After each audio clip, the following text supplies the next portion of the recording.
বন্ধুরা, মাত্র 10 টাকা গুঁড়ো দুধের প্যাকেট দিয়ে আজকের এই রেসিপি তোমরা বাড়িতেই তৈরি করে নিতে পারবে খুব সহজেই, কোনো রকম ঝামেলা ছাড়াই। ঠিক এইরকম ঝরঝরে সীতাভোগ তোমরা কিন্তু বাড়িতেই তৈরি করে নিতে পারবে। দেখলেই তোমাদের কিন্তু বানাতে ইচ্ছে করবে। তাহলে চলো সাথে থাকো আর দেখতে থাকো আজকের রেসিপি। আশা করি আজকের রেসিপি তোমাদের কাছে ভীষণই ভালো লাগবে বন্ধুরা। তাহলে চলো দেখে নেওয়া যাক আমাদের সকলের প্রিয় এই মিষ্টি আমি কিভাবে তৈরি করছি।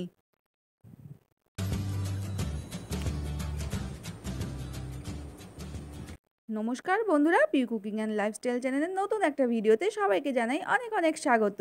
তো দেখো, এই রেসিপিটি তৈরি করার জন্য আমি গুঁড়ো দুধ নিয়ে নিয়েছি। ঠিক এইরকম 10 টাকা দামের গুঁড়ো দুধ আমি 4 প্যাকেট নিয়ে নিয়েছি। আর এই বাটিটা মেপে আমি দুধটা নিয়ে নিয়েছি। এই বাটির আমার 1 বাটি গুঁড়ো দুধ হয়েছে। 4 প্যাকেট দুধে আমার 1 বাটি হয়ে গেছে। ওই বাটিটা মেপে আমি 1 বাটি জলও দিয়ে দিলাম। দেখো, এখানে আমি প্রথমে গ্যাসের ফ্লেমটা জ্বালাইনি। আগে আমি গুঁড়ো দুধটা একটু জলের সাথে গুলে নিয়ে তারপরে গ্যাসের ফ্লেমটা জ্বালিয়ে দিলাম।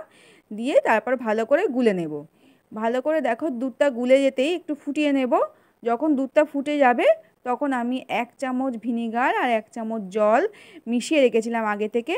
তো সেই জল আর ভিনিগার মেশানো জলটা অল্প অল্প করে এখানে দুধের মধ্যে দেব আর ছানা কাটিয়ে নেব।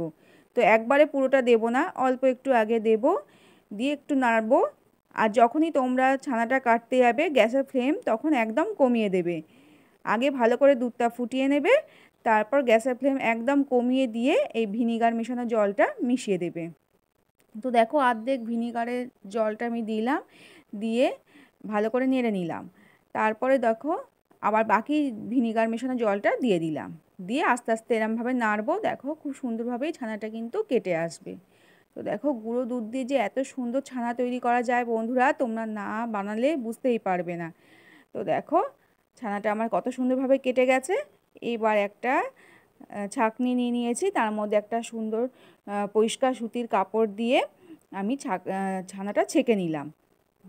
দেখো, তারপর এর মধ্যে অল্প করে আমি ঠান্ডা জল দিয়ে আমি ছানাটা ভালো করে ধুয়ে নেব। নর্মাল যে জল, সেই জলটা দিয়ে আমি ছানাটা ভালো করে প্রথমে ধুয়ে নেব। ভালো করে ছানাটা ধুয়ে নিতে হবে, নাহলে কিন্তু ছানা শক্ত হয়ে যাবে পরে। তো সেই জন্য এইভাবে জল দিয়ে দিয়ে ছানাটাকে ধুয়ে নিতে হবে। তো দেখো, আমি জল দিয়ে ছানাটা ধুয়ে নিলাম, নিয়ে এবার ভালো করে ছানাটাকে ছেঁকে নিচ্ছি। একটু কাপড়ে চাপ দিয়ে একটু ছানার জলটাকে বের করে দেবো। খুব বেশি চাপবে না, হালকা করে একটু চাপ দিয়ে জলটা বের করে দেবে। তারপর কিছুক্ষণ এই ছাঁকনির মধ্যেই ছানাটা ঝুলিয়ে রাখবে, তাহলে দেখবে খুব সহজেই ছানা থেকে জলটা, এক্সট্রা যে জলটা সেটা বেরিয়ে যাবে। তো একটু কিছুক্ষণ এটা ছানাটা এরকমভাবে ছাঁকনির মধ্যেই রেখে দেবে, দেখবে বাকি যে জলটা ছানার, সেই জলটা পুরোটাই বেরিয়ে যাবে। তো এইভাবে কিছুক্ষণ রেখে দিলাম, দিয়ে আমি কিছুক্ষণ পর ফিরে আসলাম। তো দেখো, ছানা থেকে সম্পূর্ণ জল আমার সুন্দরভাবে বেরিয়ে গেছে। এবার ছানাটা আমি একটা থালার মধ্যে নিয়ে নিচ্ছি। তো দেখো, একটা থালার মধ্যে নিয়ে নিলাম। কত সুন্দর গুঁড়ো দুধ থেকে ছানা আমরা তৈরি করে নিলাম। এইবার এই ছানাটা ভালো করে মেখে নেব। আগে এবার দেখো, ছানার মধ্যে আমি নিয়ে নিলাম 2 চামচ চালের গুঁড়ো। এটা আতপ চালের গুঁড়ো নিয়েছি, আমি গোবিন্দভোগ চালের গুঁড়ো নিয়েছি। তোমরা যে কোনো আতপ চালের গুঁড়োই নিয়ে এটা করতে পারবে। আর হাতের সামনে যদি চালের গুঁড়ো না পাও, তাহলে তোমরা এখানে 2 চামচ কর্নফ্লাওয়ার দিয়েও বানিয়ে নিতে পারবে রেসিপিটা। তো দেখো, ভালো করে আমি চালের গুঁড়োটা ছানার সাথে সুন্দর করে আগে ভালো করে মেখে নিচ্ছি। তো এখানে মাখতে মাখতে দেখো, এটা আমার মনে হচ্ছে একটু শক্ত। তো সেই জন্য আমি, দেখো এটা একটু শক্ত লাগছে। তো সেই জন্য এখানে আমি অল্প করে দুধ দেব, আগে থেকে জাল করে রাখা নর্মাল দুধ। সেই দুধটা দিয়ে আমি ছানাটা ভালো করে নরম করে মেখে নিতে হবে। তো এরকম শক্ত থাকলে হবে না, দুধটা দিয়ে দিয়ে আমি ভালো করে নরম করে এই ছানাটা মেখে নেব। তো দেখো, অল্প অল্প করে দুধ দিচ্ছি আর মেখে নিচ্ছি। তো দেখো, ঠিক এইভাবে ডোটা তৈরি করে নিতে হবে ছানা আর চালের গুঁড়ো দিয়ে ঠিক এইভাবে নরম করে মেখে নিতে হবে। তো আমার মাখা হয়ে গেছে। এইবার যে দুধের প্যাকেট আমার ছিল, একটা দুধের প্যাকেট নিয়ে নিয়েছি, সেই দুধের প্যাকেটের মধ্যে এই ছানাটা নিয়ে নিচ্ছি। তোমাদের কাছে যদি পাইপিং ব্যাগ থাকে তাহলে তার মধ্যেও এটা নিয়ে নিতে পারো। এবার দেখো, এই দুধের প্যাকেটের মধ্যেই আমি ছানাটা নিয়ে নিচ্ছি, কারণ সবার বাড়িতে তো পাইপিং ব্যাগ থাকে না। আমি তাই আজকে এই দুধের প্যাকেটের মধ্যে করেই দেখাচ্ছি। তোমরা যে কোনো প্যাকেটে নিয়ে নিতে পারবে, সুজির প্যাকেট বলো, নুনের প্যাকেট বলো। আমি এরম দুধ এনেছিল, তো সেই দুধের প্যাকেটে এটা বানিয়ে দেখাচ্ছি। তো দেখো দুধের প্যাকেটের মধ্যে সম্পূর্ণ ছানাটা নিয়ে নিলাম। এইবার ভালো করে মুখটা আমি একটা গার্ডার দিয়ে দেখো ভালো করে বেঁধে নিচ্ছি, যাতে এটা বেরিয়ে না আসে। তো এইভাবে একটা গার্ডার দিয়ে ভালো করে সিল করে নিলাম। এবার একটা কোণের দিকে দুধের ছোট্ট করে কেটে নিতে হবে, একদম ছোট করে। তো দেখো এইভাবে ছোট্ট করে আমি কেটে নিলাম, একদম ছোট করে কাটবে যাতে বেশি না বেরিয়ে আসে। তো দেখো এই যে এইরকমভাবে বেরোবে, তো এইভাবে কেটে নিতে হবে। এবার চলো এটা ভেজে নেব। তো তার জন্য দেখো একটা ফ্রাই প্যান বসিয়ে দিয়েছি, দিয়ে এর মধ্যে বেশ কিছুটা পরিমাণে সাদা তেল আমি দিয়ে দিলাম। এইবার এর মধ্যে দেখো আগে তেলটা ভালো করে গরম করে নেব। তেলটা খুব ভালোভাবে গরম হয়ে গেলে এগুলোকে ছেড়ে দিতে হবে, ঠিক এইভাবে লম্বা লম্বা করে ছাড়তে হবে।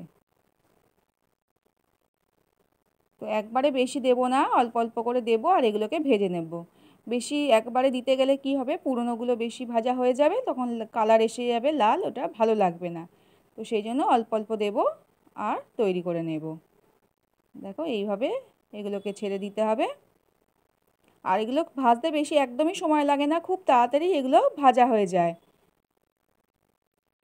তো তোমরা একবার অবশ্যই বাড়িতে এইভাবে বানাও, দেখো তোমাদেরও সীতাভোগ দারুণ হবে। আজকের রেসিপি তোমাদের কেমন লাগছে অবশ্যই আমাকে কমেন্টে জানিও বন্ধুরা, আর ভিডিওটা অবশ্যই একটা লাইক করে দেখো। তো দেখো এইভাবে আমি দিয়ে দিলাম, দিয়ে এবার একটা খুন্তি দিয়ে আমি এইটা নেড়ে দিচ্ছি। তো দেখো খুব বেশি ভাজার দরকার নেই, একটু উল্টে পাল্টে ভেজে নিয়ে এবার এগুলোকে তুলে নিচ্ছি। তো একটা ছাঁকনি দিয়ে ছাঁচা দিয়ে ভালো করে তেল ছেঁকে এগুলোকে তুলে নিতে হবে।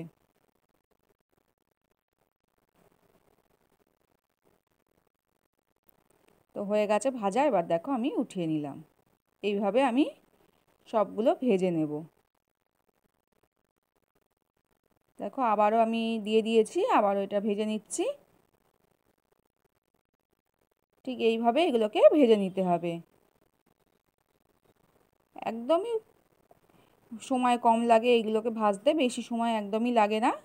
তেলটা গরম হয়ে গেলেই এটা ঝটপট তোমরা বানিয়ে ফেলতে পারবে।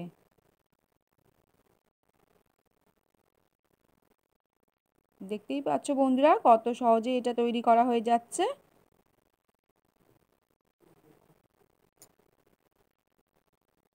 এইভাবে দেখো সবগুলো ভেজে আমি উঠিয়ে নিলাম। তো দেখো সব ভাজা হয়ে গেছে।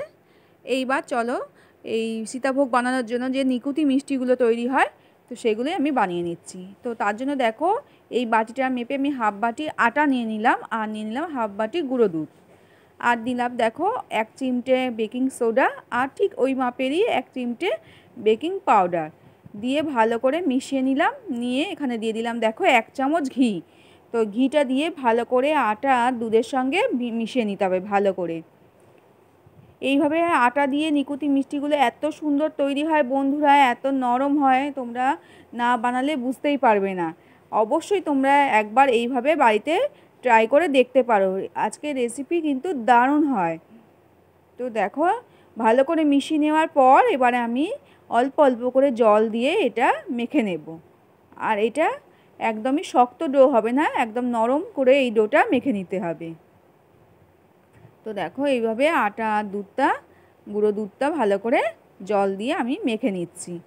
তো দেখতেই পাচ্ছ একটু চ্যাটচ্যাটে মতন এটা মাখাটা হবে, একদম টাইট হবে না। এইরকমভাবে এটা মেখে নিতে হবে। এইবার হাতের মধ্যে একটু ঘি মাখিয়ে এটা এখান থেকে অল্প অল্প করে ডো নিয়ে একটা শেপ দিয়ে নিচ্ছি। তো তোমরা এটা একদম ছোট্ট ছোট্ট করে করবে। আমি মোটামুটি একটু আমারটা তাও বড় হয়ে গেছে, তোমরা একদমই ছোট ছোট করে এই মিষ্টিগুলো তৈরি করে নেবে। যেহেতু এখানে বেকিং সোডা বেকিং পাউডার দেওয়া আছে, এগুলো কিন্তু অনেকটাই ফুলে যাবে। তো তার জন্য মিষ্টিগুলো তোমরা একদমই ছোট ছোট করে করবে, তাহলে ভালো হবে। তো দেখো আমি এই সাইজে করে নিচ্ছি। এইভাবে হাতের সাহায্যে গোল গোল করে এইভাবে একটু লম্বা লম্বা শেপ দিয়ে নিলাম। তো দেখো সবগুলো তৈরি করা হয়ে গেল। এবার এগুলোকে ভেজে নেব। যে সাদা তেলের মধ্যে আমি আগের মিষ্টিটা ভেজেছিলাম, সাদা সাদা যে লম্বা লম্বা সীতাভোগগুলো ভেজে নিয়েছিলাম, সেই তেলের মধ্যে এই নিকুতি মিষ্টিগুলো ভেজে নিচ্ছি। তো দেখো মিষ্টিগুলো সব ছেড়ে দিলাম, দিয়ে এইবারে উল্টে পাল্টে ভালো করে লাল লাল করে ভেজে নিতে হবে। তো দেখেছো বন্ধুরা কতটা ফুলে গেল কতটা, যেহেতু বেকিং সোডা বেকিং পাউডার দেওয়া রয়েছে। আর এইভাবে আটা আর গুঁড়ো দুধ দিয়ে কিন্তু দারুণ হয় এই মিষ্টিগুলো।